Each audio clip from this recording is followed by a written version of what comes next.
And we are live. Good morning. It's Wednesday, so you know that means it must be Woke Women Wednesday. This is Senator Dianne Wilkerson with you this morning.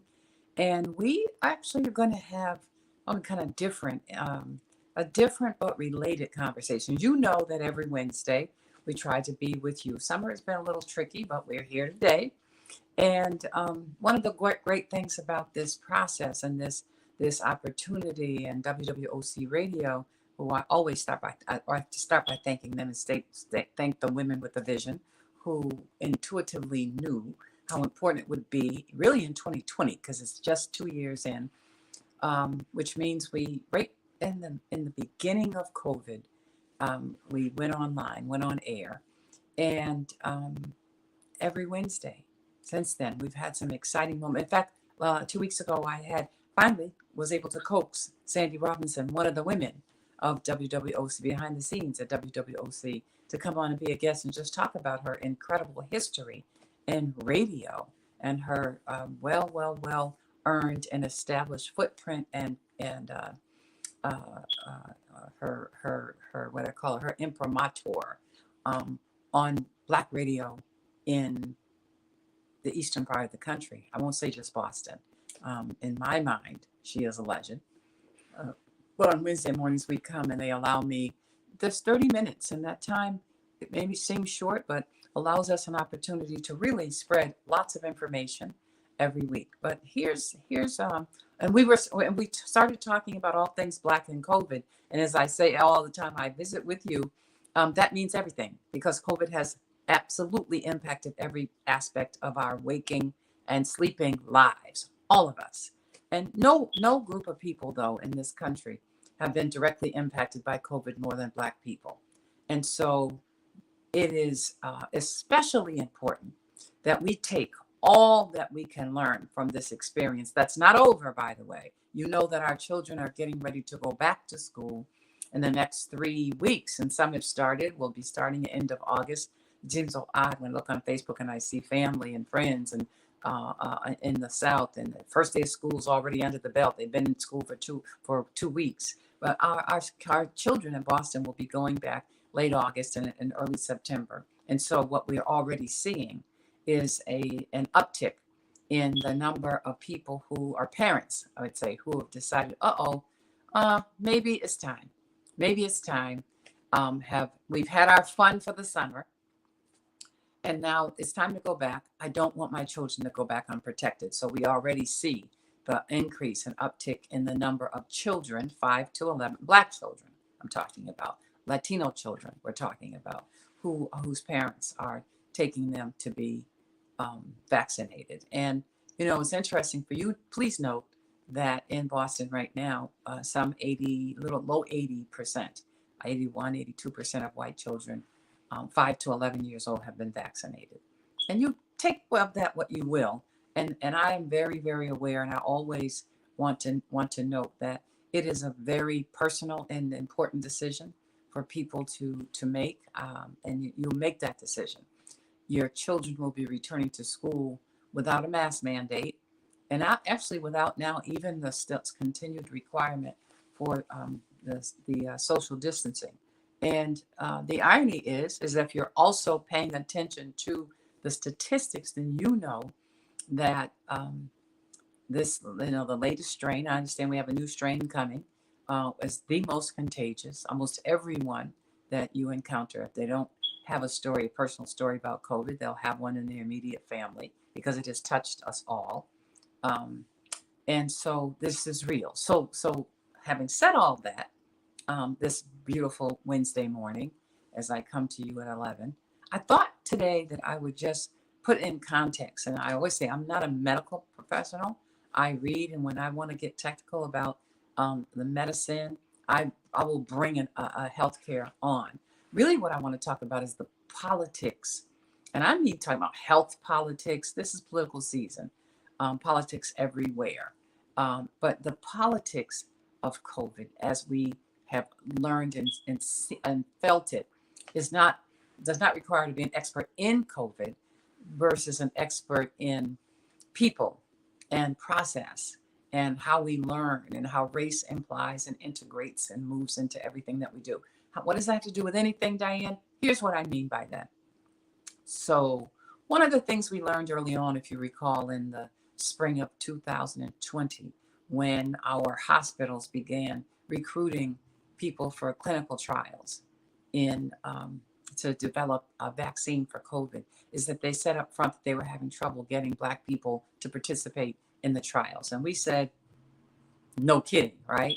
And then they said, well, we know that the people have thoughts about Tuskegee and the sterilization program, and of women, the Black women in New York and in California. And we said, no, not quite.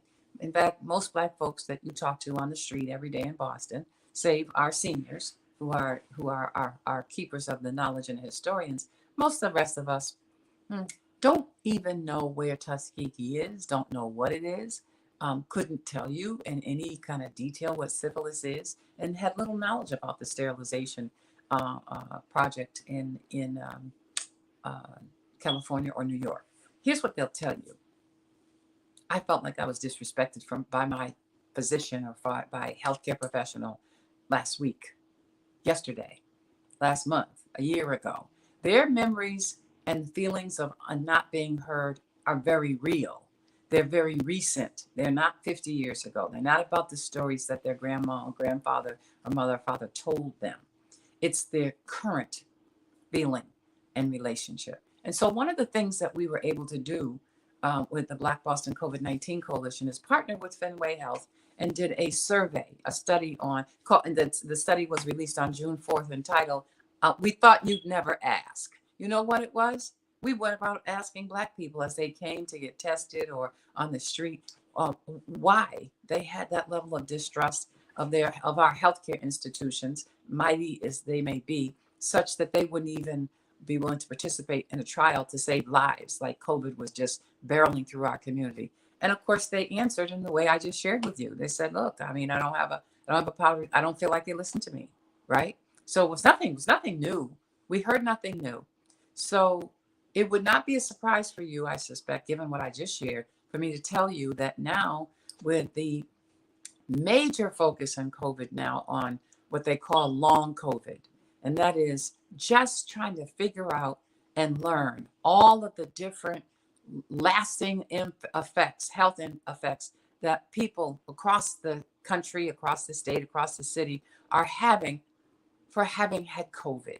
And they vary from heart issues to lung issues to kidney issues to blood issues, headaches, migraines, eyesight, you name it, and we're seeing it. And the reality is, because Black people were so heavily impacted by COVID, that also would follow that they would be so heavily impacted by long COVID, the impacts of COVID. And so we were hoping that we would be able to participate in a community process, having been invited by the hospitals who got a major grant from the National Institute of Health, or NIH, to study long COVID in Boston. And of course, we said, yes, we would like to do that. And one of the first things they told us is, we're having trouble recruiting Black people. And we're saying, here we go again. So I would like you to know that after much conversation, and you would think you wouldn't be necessary, but it is much conversation. There is a feeling among the Black and brown folks who have been engaged in this back and forth tuggle and discussion with the health institutions in Boston, that we are making progress, that we are now talking about how we talk to people. That's really what how do you talk to people, and who do you have talking to people, right? So whether it's Beth Israel Deaconess Medical Center, it might Brigham Hospital, Mass General,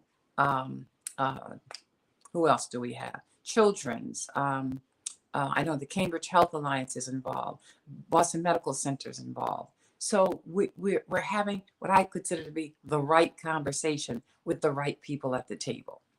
Now, fast forward, monkeypox. Again, I told you, not an expert, so I'm not going to try to explain the details of monkeypox, what it is. But here's what I do know, which is not a medical fact, that we are at the beginning of what could be a smooth sailing process because we have learned our lessons from COVID about how to educate people. Um, but there's another part of our history that we are drawing from right now in terms of how to deal with monkeypox, and that's our experience as a nation with HIV/AIDS. Now, you all remember that the overwhelming response to the onset, to the introduction of AIDS into our society was that's a gay man's disease. I ain't got nothing to do with it, and that let them go kill themselves. Remember that? Like it was a sin. It was God wreaking punishment on those people who have sinned. All the craziness that we heard until something began. And so we ignored it for a long time from the highest level of government, from the President of the United States and down, right? State level, federal level, state level, city level, community level, because I don't want to make it all them. Our own, no community was more confused, I think, in the response than the Black and Brown and Black and Latino community, because it completely butted heads with the whole matriarchal and macho culture that we live in. And so we let it go so long until the next thing you know, children had it, women had it. And people like, wait a minute, I thought that was just for gay people. And then it was on us. And we are still dealing with an illness and disease that had we approached it right, we could have dealt with it right from the beginning. And so right now, AIDS just flourishing in the Black and Latino community, and we don't even talk about it anymore. But then here comes monkeypox, and here's what we say: "Oh God, I heard that was just for gay men got that." And so let me tell you how this is playing out in our communities, because we have people whom we love and care for in our community for sure, from Roxbury, Dorchester, Mattapan, and wherever you may listen. You're in urban. There are gay men and women in the fabric of our day-to-day lives on every day, right? So no, that monkeypox, that's for them. And then the story, and then you read the story of the pregnant women who has. Then you read the story of the children who have it. So one, rest assured, make no mistake about it. Don't be fooled. Monkeypox has come to Boston. We have. And in fact, if you were paying attention, and many are not, you know that 2 weeks ago, the Commonwealth of Massachusetts, in keeping with the federal government, announced a totally new protocol for providing the monkeypox vaccine. It's been limited. The federal government is meeting it out to the states, and then the states are making this, Commonwealth of Massachusetts, so the Baker administration is making decisions on who gets it and how much. Right now, we have East Boston Health Center and Codman Square Health Center, the two health centers in our community. One in a predominantly, Latino community, East Boston neighborhood, right? And then for us, Codman Square, predominantly Black community surrounding it. And they changed the protocol in this way. It's a two-shot process. And you have to get in, you have to have, get a referral. That's all over. Now they're saying that anyone in that population, so gay men, people who have, you say even multiple partners, and sexual contact, you should get at least the first vaccine. You should get it. And so people hearing that get on the phone and call, where can I go? Where can I go? Only to find out that there is only one health center in our community, Codman Square Health Center, who even provides the first vaccine. And so I have to take you there mentally on Saturday morning, this past Saturday, the 13th of August. There are some people I know that went to Codman Square to get the vaccine. And there were 32 people on that day that got the vaccine for monkeypox. 30 white males and 2 Black males. You heard me. 32 people in Codman Square, 30 white males and 2 black males. Let me tell you what that means, because this is history repeating itself. Do you remember what happened when we finally got the um, the vaccine in the beginning, January, February 2021, and we fought like hell to get a vaccine site in our community. The governor said, "Oh, as soon as we get this vaccine, we're going to have to be sure to make sure that the most vulnerable population is targeted, the Black and Latinos." And then he says, "So we're going to make." Then he announced that they were going to put a site at Gillette Stadium in Foxborough. We like, hey, hello, Governor Baker. No Black people don't live over there. We're over here. So he's like, oh my goodness, yeah, here we go. Okay, so we're gonna, all right. We're gonna put a vaccine site at Fenway Park. And we're like, okay, so you would pick the institution with the most serious racial segregation history in the city of Boston for a site and say, Black people now come. No, try it again. And finally, we ended up with a site designated at the Reggie Lewis Track and Athletic Center at Roxbury Community College in Roxbury. And we were so excited. Oh, we're going to now, at least we have some place. And then the first week they opened, there was all white people staying there to get that from all over the state. They were coming. Why? Because they had people registering for it. And then when you register, you would be told on places that were available. And of course, Roxbury was available, right? So people came over and we said, oh, wait a minute, wait, not going to work. And we completely upended that process. And we said, our people, our seniors are not going to get online for 2 hours trying to register. And they shouldn't have to, not for a life-saving vaccine. So here's what we're going to do. We're going to go and get them. So we started calling them. We started knocking on their doors, and we started arranging transportation through the graciousness of Lyft. Lyft donated $60,000 worth of coupons and ride back vouchers for us to move people. We couldn't take vans and put them on buses, remember, because we couldn't have them in crowds. That's how we did that, right? So now here we have a situation where monkeypox is real. We got to get out of denial. It is painful. It is very real. And it is absolutely spreadable, contagious if you are engaged in close contact with someone who's been exposed. And so we have to, one, educate our people. We have to educate. And for that, we are working with the Boston Public Health Commission on creating a town hall. Stay tuned. You will see some notice. There will be a town hall on either the 29th or 24th of August. The day will be finalized later today, but I just wanted to tell you so you could put that on your radar.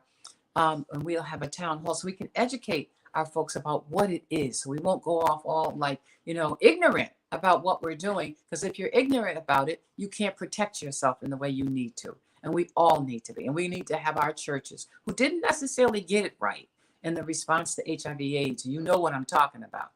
Took them most of them a long time to get on board and to catch up because of all of the kind of, anyway, I'm not a historian, but y'all know what I mean. They weren't welcoming because they thought the population of people who were majorly affected by it were sinners. So we ignored it to our peril because it ended up destroying so many lives, right? And cutting short so many lives that didn't have to be.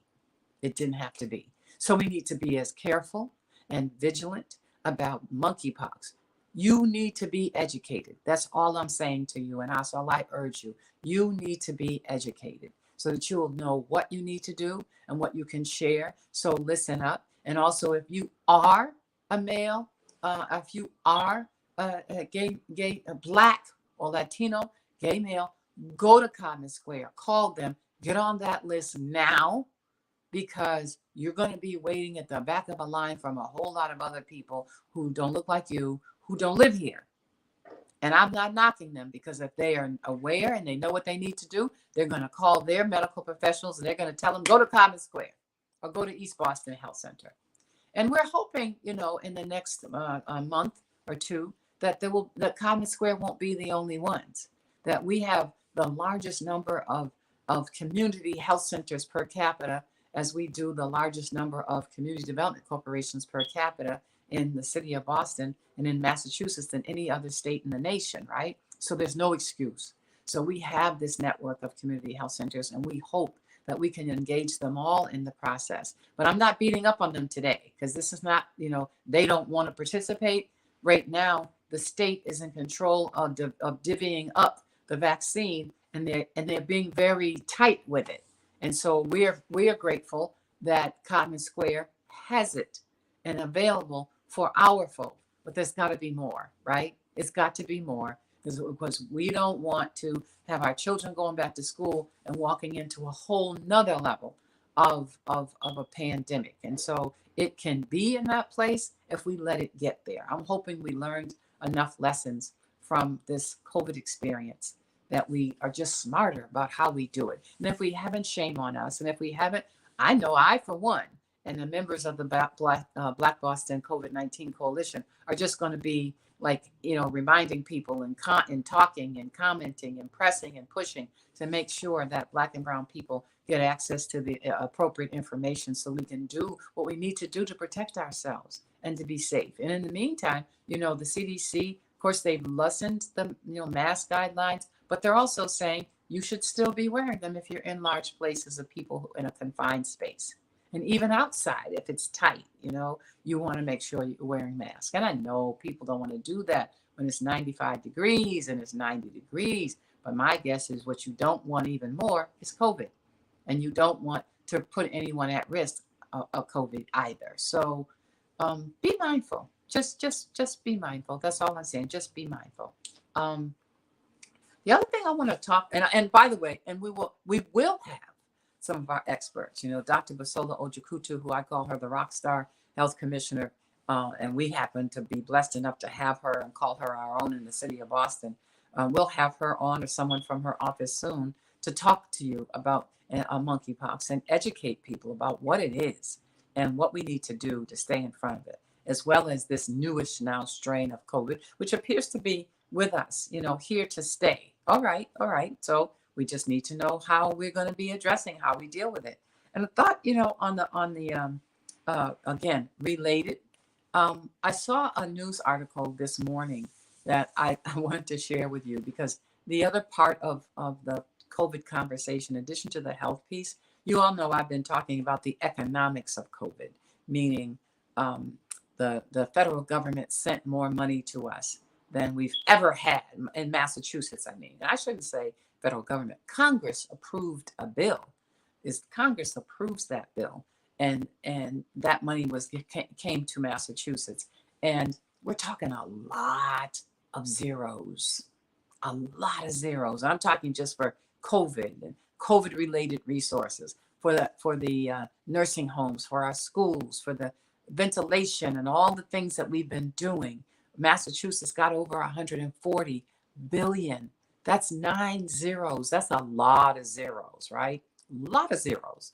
Over 140 billion from our rock star congressional delegation delivered to Massachusetts. That is Congressman Neal in Western Mass, who is the chair of Ways and Means in the House. That is Congressman McGovern in the Worcester area, who's the chair of the Rules Committee, one of the most powerful in the House. That is Catherine Clark from Lowell area, who is like number 3 or 4 in the hierarchy of leadership in the House. That is our own rock star Congresswoman Ayanna Pressley. And I don't think we talk about enough what they did. They sent $140+ billion to Massachusetts for COVID-related resources. Now, once we get it, I'm sure some of you, I say all the time, I bet the folks sitting on Blue Hill Avenue and Warren Street in Columbus saying, where is it? Where is it? Because I don't see it. That's because once they send it to us, it is the responsibility of the elected officials who represent that neighborhood to deliver it to the street. And I think it's safe to say, if you heard me talk about this, if we had to grade them on how they've done, I would give them a big F. F as in failure, because we have gotten nothing near what we should have received from our local elected officials advocating and representing us on our behalf and delivering some of that $142 billion sent to us for various COVID-related resources and services, I should say, services that were needed. Because the Boston Black COVID-19 Coalition, we've shared with you often, I share with you often, we're actually still out here. We actually are in Cleary Square and Hyde Park on Wednesdays, and Washington Park Mall on Tuesdays, and Mattapan Square on Friday, Franklin Park, and we drive around on Saturdays with the big, beautiful green, red, black, yellow striped van with all of the sponsors on the van. We do education, we do test kits, and in some places we will ask, like at festivals, we're going to be doing a back to school festival. We'll also have our clinical partner there with us, Transformative Healthcare Coalition, Transformative Healthcare, who provide vaccines if that's what you like. Otherwise, we'll be passing out masks, sanitizer. That's what we do. Gloves. That's what we do. But we had to raise our own money to do that. And some would say, what do you mean? We had to raise our own money to do that. We had to raise our own money to make sure we could deliver test kits, despite the fact that the state received over $140 billion. That's because our elected officials completely failed on the job, on the case, and did not do their job. And this is election season, so that conversation is going on in detail in another space and another place. The reason I raise it to you today, though, is because I saw an article this morning, a national article that talked about, and I thought it was an interesting phrase, the tidal wave of pandemic fraud. The Justice Department all over the country is overwhelmed prosecuting cases of people who got business loans and grants for the pandemic that turned out to be fraudulent. And we might know a few here and there, but here's what I want to really tell you, and just to drill home. The overwhelming majority of people that are being prosecuted, that ain't us. And you know why it ain't us? Because in keeping with the way of the world, the way of business in the United States, our businesses, Black and Latino businesses, didn't get access to that money, that PPP money, the way others did. So maybe that's a good thing, right? But I don't assume that they would have been fraudulent. So they were just denied. That's the bottom line. They were denied. And now is this another instance of chickens coming home to roost, because so many, they call it a tidal wave. You don't usually hear that phrase used to describe an action or activity in business or government. And currently they're calling it a tidal wave of pandemic fraud. Now, here's the last part of it, though. You've been watching the news this week. Yesterday, the president signed the largest, what they call the Inflation Reduction Bill, right? Act, IRA, Inflation Reduction Act, that has the largest distribution dedicated to climate change, to the climate, ever in the history of this country. Healthcare, for the first time, giving Medicare the authority to negotiate with hospitals and providers on the cost of medicine, cost of prescriptions. Some other things in there that are wonderful. It's the climate that I was speaking about. There's a whole piece in there for aid around food and to farmers. But let me tell you what's not there, and again, is related to this whole conversation that I want to end you with this. The Black farmers in this country who were targeted, who were harmed, many destroyed, were promised a substantial amount. It was $400 million, may have been $4 billion. I don't know, for Black farmers. Don't hold me to the figure, because if I know it, I'll say it emphatically. But this one, I'm not sure if it's 400 million or 4 billion. But what I can tell you is this, that when the president in the previous bill identified a fund for Black farmers, because they had been and they had been discriminated against, even the federal government purchasing from them. Um, the federal government got sued, and the white farmers took the position that it's against the law. They can't target, they can't give money based on race. And so they were stopped from providing that fund directly to Black farmers in the last relief bill. And so they're at it again. And I just want you to know, even though you won't see something that says this is for Black farmers, there is definitely money in this Inflation Reduction Act bill for Black farmers. And we should be celebrating. And, you know, hold your breath, because I wouldn't be surprised if they tried to come at that too. I say, and people laugh, and maybe I want to get a little bit of a laugh, but I'm serious about it. Those, I'm going to age myself, and those of you who are in this generation will be familiar with Wilson Pickett. He was one of the kind of you know, songwriters and crooners. And Wilson Pickett had a song called 99 and a half just won't do. Got to have 100. I think that is the banner song for white business in America. They are not satisfied with 99.5% of the business. They're not satisfied with 99.5% of the contracts for the city of Boston. They're not satisfied with 99.5% of the contracts from the Commonwealth of Massachusetts. So we have a situation where the city of Boston, you know, spends $660 million and $9 million with Black businesses, right? Not much more with Latino businesses. And we pounced on them. But that's because we let the state off the hook. I'm singing the state song. The Commonwealth of Massachusetts spent $4.8 billion of your money, of my money, for the operation of the Commonwealth, to, you know, keep the trains moving and all of the things that we come to rely on, the roads and the foster care, the hospitals. $4.8 billion of our money in 2020, the first year of COVID. Separate from the COVID money, the $142 billion, there's nothing to do with it. This is just to pay to keep the state employees working, right? $4.8 billion, $11 million with Black businesses.